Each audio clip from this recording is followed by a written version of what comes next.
California के Los Angeles के जंगलों में जो आग लगी है, ये कुछ तस्वीरें हैं जो लेटेस्ट सामने आई हैं, जहां पर उस आग के भयावह रूप को देखा जा सकता है। फिर चाहे कोई छोटा सा घर हो, चाहे फिर किसी हॉलीवुड बड़े स्टार का घर हो, वो जलकर खाक हो चुका है। ये जो तस्वीरें हैं, उनसे अनुमान लगाया जा सकता है कि कितनी ज्यादा त्रासदी इस वक्त लॉस एंजलिस के जंगलों में देखी जा सकती है। कई ऐसे जंगल हैं जिनमें आग काफी ज्यादा फैल चुकी है। जो हवा है, वहां की जो तेज रफ्तार की हवा है, वो सबसे बड़ा कारण है इस आग के फैलने का। और अब जो आंकड़ा सामने आया है वो ये है कि 24 लोगों की इस आग की वजह से मौत हो चुकी है। हॉलीवुड के जो बड़े बड़े सितारे हैं, उनके जो घर हैं वो जलकर खाक हो चुके हैं। लगातार कई ऐसी वीडियोस भी सामने आई हैं जो हॉलीवुड स्टार्स अपने घर से वीडियो रिकॉर्ड करके भेज रहे हैं, और उस आग को अपने घर की तरफ बढ़ते हुए देखा जा सकता है। अब ये जो आंकड़ा है, उसकी जो संख्या है वो 24 हो गई है। 24 लोग इसमें मारे जा चुके हैं। इसके अलावा 1000 से ज्यादा जो घर हैं वो जलकर खाक हो चुके हैं। फिर चाहे उसमें कोई छोटा घर हो या हॉलीवुड स्टार का कोई बड़ा बंगला हो। अमेरिकी राष्ट्रपति जो बाइडेन ने इसे युद्ध जैसी स्थिति बताया है। देखा जा सकता है, देखने में ऐसा लगता है कि जैसे कोई बम धमाका हुआ हो। इतनी ज्यादा हर तरफ आग देखी जा सकती है। ये आग और भी ज्यादा भीषण रूप ले सकती है। आने वाले दिनों में 120 किलोमीटर प्रति घंटे की रफ्तार से आग चल सकती है। ये अनुमान लगाया जा रहा है। यानी कि जो सबसे बड़ा दुश्मन है वो यही है कि इस आग को जो बढ़ावा दे रहा है वो ये हवा है। जितनी तेजी से हवा चलती है, उतनी तेजी से आग फैलती जा रही है। ऐसे में स्थानीय प्रशासन ने चीजों को और खराब होने की तरफ इशारा कर दिया है। यानी कि चीजें और भयानक रूप ले सकती है। लॉस एंजलिस की आग से जुड़े कुछ बड़े पॉइंट्स हैं जिन पर चर्चा करेंगे, जिन पर बात करेंगे और उन्हें बताएंगे। तो सबसे पहला जो पॉइंट है वो ये है कि ईटन और पैलिसेड्स की आग लगातार फैल रही है। पैलिसेड्स की आग ने 22,600 एकड़ जमीन को जलाकर खाक कर दिया है। इसके अलावा इस आग के केवल 11% पर काबू पाया गया है। इसके और ईटन की जो आग है वो 14,000 एकड़ एरिया को जला चुके हैं। और इसके अलावा जो वहां की आग है उस पर सिर्फ 15% ही काबू पाया गया है। यानी कि काफी ऐसी कम जगह है जिन पर अभी तक काबू पाया गया है।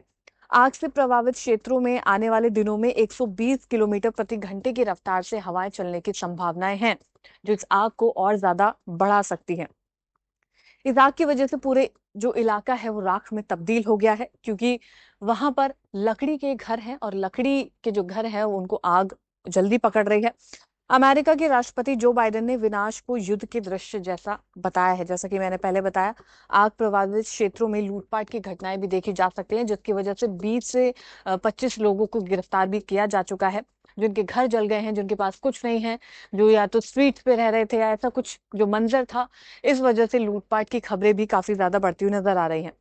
आग पर काबू ना होने से जनता काफी ज्यादा परेशान है और परेशानी वाला मुद्दा है। आग बुझाने के प्रयासों के दौरान पानी की कमी को लेकर भी चिंताएं बढ़ती हुई नजर आ रही हैं, क्योंकि जो आग है वो काफी ज्यादा एरिया में है, तो उसमें पानी का जो इस्तेमाल है वो बहुत ज्यादा इस वक्त हो रहा है। प्रशासन ने पीड़ितों का पता लगाने के लिए मलबे की तलाशी के आदेश दे दिए हैं। यानी कि जो पीड़ित हैं, जो इसमें जलकर राख हो चुके हैं, उनके शवों को ढूंढने की भी तैयारी लगातार की जा रही है। अधिकारियों ने कहा है कि अब तक 24 मौतों की पुष्टि हो चुकी है। डर है कि मरने वालों की संख्या अभी इसमें बढ़ सकती है। जंगल की आग ने जहरीला धुआं हर तरफ चारों तरफ फैलाया हुआ है, जिसके कारण लॉस एंजलिस काउंटी ने पब्लिक हेल्थ इमरजेंसी घोषित कर दी है। इमरजेंसी कुछ दिन पहले ही घोषित कर दी गई थी और अभी तक भी लगी हुई है। जो वहां पर लोग हैं उनको घर से बाहर ना निकलने के आदेश दिए गए हैं और हर वक्त चौकन्ना रहने के भी आदेश दिए गए हैं। लॉस एंजलिस के जंगल में लगी आग के कारण का पता लगाने की जांच लगातार की जा रही है। हालांकि जो क्लाइमेट चेंज है वो सबसे बड़ा कारण है, और जो ह्यूमन एक्टिविटीज है वो भी बड़ा कारण है। जैसे कि जो हिली एरिया है, जो वहाँ का एरिया है वो काफी सुंदर है। लोग कैंपिंग करने जाते हैं, पिकनिक मनाने जाते हैं, तो उस वक्त क्या होता है, लोग बॉन फायर कर देते हैं, लोग सिगरेट्स पी रहे हैं, उसके बर्ड्स वहीं पर छोड़ देते हैं। तो उन वजह से भी ये आग फैल सकती है, ये भी एक कारण बताया जा रहा है। हालांकि जो एफबीआई है वो जंगल की आग से जुड़ी एक ड्रोन घटना की भी जांच कर रही है। दरअसल ये एक ड्रोन है जो कनाडाई सुपर स्कूपर विमान से टकराया था। ये एक नागरिक का ड्रोन था जो वहां पर उड़ रहा था, और ये फिर इस विमान से टकराया, जिसकी वजह से इस विमान को नीचे उतारना पड़ा, और ये विमान आग बुझाने की कोशिशों में लगा हुआ था, जिससे उसका काम रुक गया था। टक्कर के बाद विमान को जमीन पर उतारना पड़ा। अमेरिकी एजेंसी इस घटना के पीछे की वजह लगातार खोज रही है। कनाडा के अलावा मेक्सिको की ओर से भी कैलिफोर्निया में बचाव के लिए मदद का हाथ बढ़ाया गया है और वहीं मेक्सिको के 14,000 फायर फाइटर्स आग को बुझाने के लिए मदद कर रहे हैं। इसके अलावा ईरान की ओर से भी मदद की पेशकश की गई है, हालांकि इसके जवाब में अभी तक अमेरिका ने कुछ नहीं कहा है। लेकिन मेक्सिको हो, कनाडा हो, ये लगातार मदद कर रहे हैं आग को बुझाने के लिए। लेकिन आग ने इतना भयावह रूप लिया हुआ है कि उसे बुझाना इस वक्त असंभव दिख रहा है।